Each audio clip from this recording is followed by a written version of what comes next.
Praise the lord. మన రక్షకుడును యేసుక్రీస్తు పరిశుద్ధ నామములో అందరికీ శుభాభివందనములు. ఇదైన వాగ్దానము, అప్పుడు నీ దేహమునకు ఆరోగ్యమును నీ ఎముకలకు సత్తువును కలుగును. సామెతల గ్రంథము 3వ అధ్యాయము 8వ వచనము. దేవునికి స్తోత్రం కలుగును గాక. ప్రియ దేవుని బిడ్డలారా, ఆరోగ్యం అనేది చాలా ముఖ్యమైనది. ప్రతి ఒక్కరికి ఆరోగ్యం చాలా అవసరం. అయితే ఆరోగ్యాన్ని దేవుడు ఇచ్చేవాడు, స్వస్థపరిచేది ఆయనే.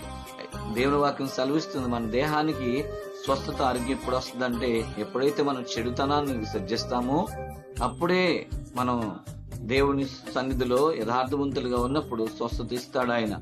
చెడుతనాన్ని విడిచిపెట్టినప్పుడు స్వస్థపరిచే దేవుడు ఆయన. ఈరోజు చాలా మందికి ఆరోగ్యం లేదు, వారికి దేవుడు ఆరోగ్యం ఇవ్వాలి. కాబట్టి వారు చెడుతనాన్ని విడిచిపెట్టినట్లయితే స్వస్థత శీఘ్రంగా వారికి కలుగును గాక. ఆమేన్. తండ్రి నీ కొందనాలు. ఎవరికైతే ప్రభు ఆరోగ్యం లేదో వారికి ఆరోగ్యం ఇచ్చేయండి, సంపూర్ణ స్వస్థత ఇచ్చేయండి. యేసు నామములో ప్రార్థిస్తున్నాం తండ్రి. ఆమేన్.